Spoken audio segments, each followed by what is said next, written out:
And then what about all the times that Danny was winning a fight and then got knocked out of nowhere? I want to say, what did he beat Mike Perry do? And Mike came back and knocked him out. He was winning a lot of these fights and then he got knocked out of nowhere. And I'm like, dude, what's going on?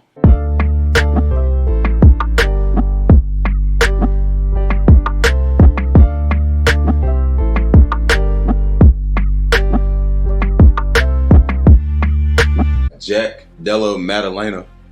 We gotta record this again. We're talking for 10 minutes for no reason. But against Danny Roberts, Hot Chocolate. And one thing we were talking about is with Danny, you really never know what you're gonna get. And a lot of times you don't even know when the next time you're gonna see him fight. And it's just hard to pick against Jack Della here because we've seen him. This is our 4th time seeing him since the Contender when he was on there September of 2021. And he's entering the octagon for the 4th time. And he's looking good doing it. And this is an increase in competition because Danny Roberts has been in there with a lot of people. And they have a common opponent, Ramazan. Now, he did put Jack Della in some trouble, a standing arm triangle. But he was able to come back and win with the liver punch to the body. And his striking is so good, man. He go upstairs. He got knockout power. He can break you down. Good angles, good fight IQ, good decision making. He almost fight like a UFC character on the game and somebody just controlling him. Just making them do all the things you need to do to get the W because all of the wins are not coming real fast and real dominant. It's just he can do that sometimes, and sometimes he kind of got to get through something to get the W, but he can survive because remember he was in an arm triangle against Angelusa on the Contender Series and he survived. He survived the standing arm triangle against Ramazan. I mean, we know that Danny Roberts don't want nothing to do with the grappling, so he don't even have to worry about that.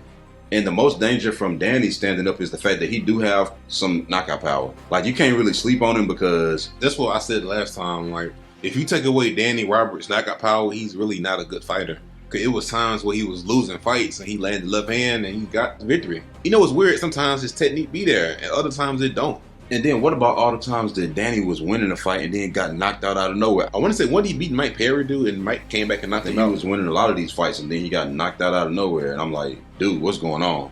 And once you see that with a fighter so many times, it's hard to pick against a fighter who you've seen go through adversity and they overcome it. It's different because Jack was in submissions and anybody can just get knocked out. But Danny, it just seemed like the talent is there. The skills really got to come together. And maybe that time away, I don't know, man. His last fight was in May, and he did lose to a blown-up lightweight.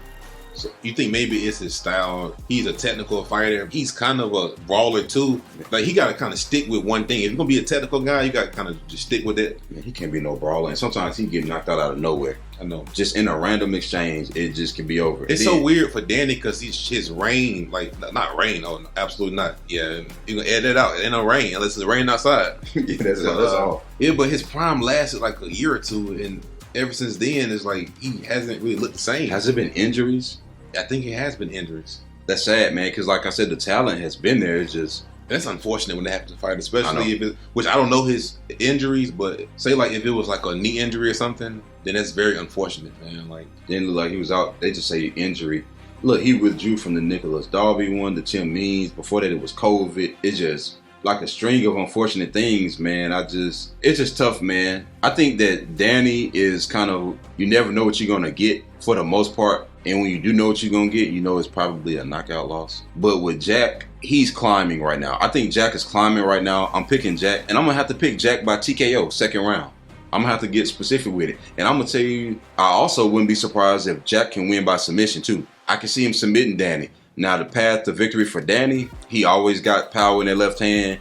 And he seemed to be able to land it when you count him out. So, hey, I'm reading this article and it say that Danny Roberts had surgery on his broken eye socket and orbital bone in 2017. And what did I say? I said he had a prime that lasted years ago, that lasted for like a year or two. And I think that's what it is. I think he injured his eye socket, and I don't think he ever was the same after that. That kind of makes sense. This is a bad fight for that, which, hey, man, we hope he can be healthy and, you know, make as much money as you can and stuff like that. But what's your final decision? Oh, it's we all know that Jack gonna get this W. Yeah.